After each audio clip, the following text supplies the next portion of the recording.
안녕하십니까. 브라질 손혁수입니다. 브라질에서 40년을 살면서 느꼈던 것을 좀 요즘에 또 다시 한번 유튜브에 정리하며 올리고 있습니다. 오늘 제가 할 이야기는 그동안 제가 살면서 이것저것 경험한 것을 좀 녹여서 설명을 하고 있는데, 아무래도 제가 봤을 때 이 브라질에서 어떤 큰 변화가 있었는지 이런 것을 몇 개 좀 접어서 제가 설명하려고 합니다. 그 중에서 브라질의 문화 생활이 어떻게 바뀌었는가, 그러니까 생활 습관이 어떻게 바뀌었는가, 이런 것을 좀 보면은, 최소한 제가 40년 전부터 본 것과 그동안 또 브라질 문헌과 역사, 뭐 뉴스 이런 것을 좀 통합해서 봤을 때, 누구나 아는 것과 같이 세상은 똑같이 비슷비슷하게 변화합니다.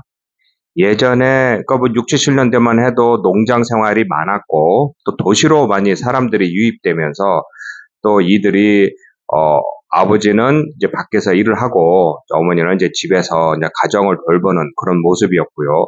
온 가족들이 모여서 주말에는 꼭 같이 보내고 또 주말에는 또 같은 뭐 공원을 간다라든가 뭐 이런 생활을 같이 하였던 그런 것이었다면은 이제 90년대 뭐 2000년대 들어오면서 뭐 어느 나라나와 같이 뭐 경제 발전과 기술 발전으로 인하여 가정 해체가 이루어진 것이었죠. 그러다 보니 요즘에는 대부분이 결혼을 안 하는 사람들이 많고 또 결혼하여도 늦게 하는 성향이 많고 또 늦게 하면서 자녀도 한두 명밖에 없는 그런 상황이 이어지고 있는 것입니다. 그러다 보니 이 브라질 문헌에서도 옛날에 그 황금기, 그 향수를 일으키고 또 그렇게 행복한 가정을 이뤘던 8, 90년대에 대한 향수가 어마어마하게 강합니다. 이런 것을 이용하여 2000년대, 10년대만 해도 그 당시에 그란지 파밀리아라고 해서 큰 가족, 대가족이라고 해서 여러 가족들이 모여 살던 그런 모습을 보여줬었다면 요즘엔 그런 것은 이제 핵 분열과 같이 핵가족이 일어나면서 각자의 삶으로 좀 넘어가게 된 것이죠. 이게 어떤 차이를 불러오냐면은, 예전에는 한 가정 속에서 많은 사람들이 살면서 그 할아버지, 아버지가 가지고 있던 인생에 대한 이런 경험이 그 후손들한테 고스란히 넘겨졌다면은 요즘에는 각자 도생이라고 해야 될까요? 각자가 유튜브나 어디 다 있으니까 한번 찾아봐.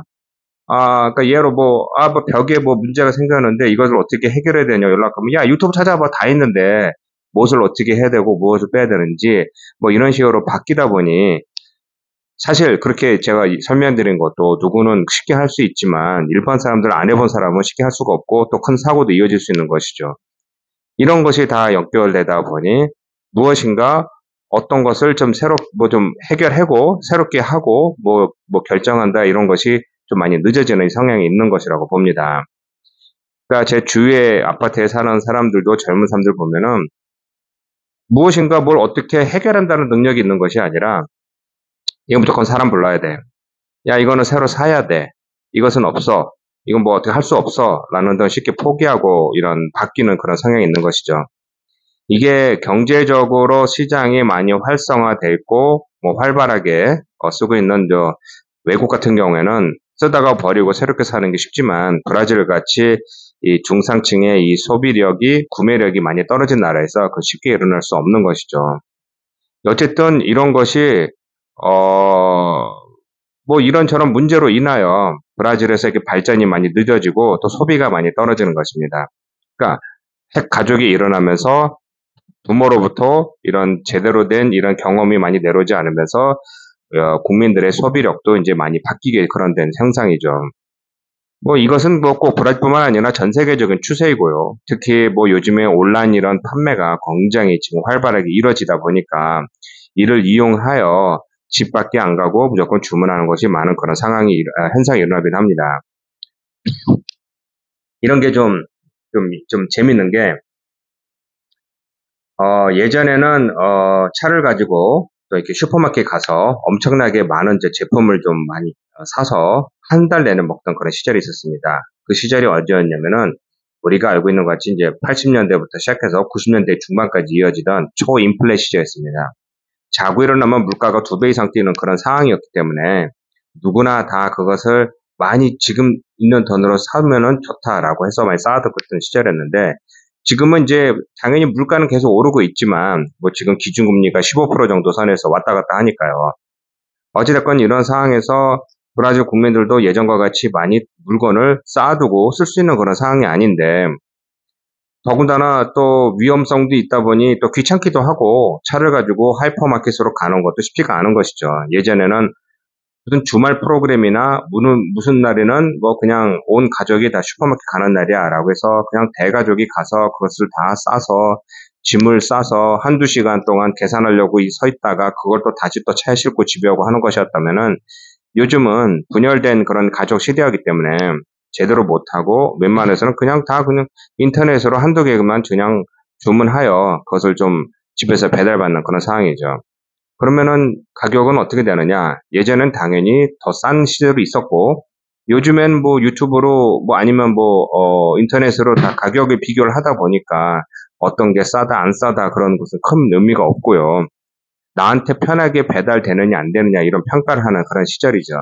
그러다 보니 사람들이 조금이라도 1센트라도 더 싼 걸 찾아서 오늘 당장 배달해 준댄다, 내일 배달해 준댄다라는 게 등록제가 이제 회원제가 많이 활성화되고 있는 것이죠.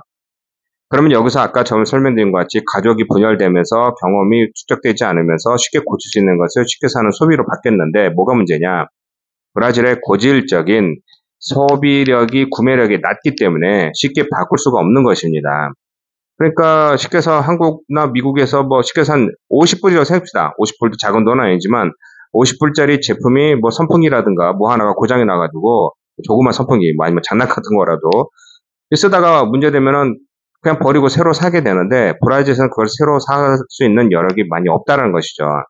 그러면 그것을 예전에는 뜯어 고쳐서 썼든가 아니면은 더 좋은 것으로 만들었을 텐데, 요즘엔 빨리빨리 쓰고 버리는 소비자 시대다 보니 그것을 바뀌다 보니까 브라질 국민이 그럼 그걸 쉽게 버리고 쓸 수 있느냐?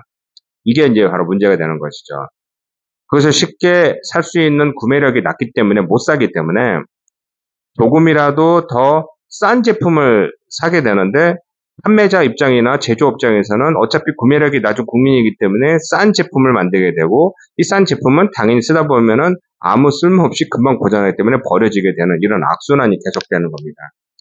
제가 가족 이야기를 하면서 핵분열도 일어나고 구매력이 낮아서 사람들이 저가 제품을 원하고, 이로 인하여 사람들이 쓰고 있는 제품이 점점 질이 떨어진다는 것을 간단히 설명하였습니다.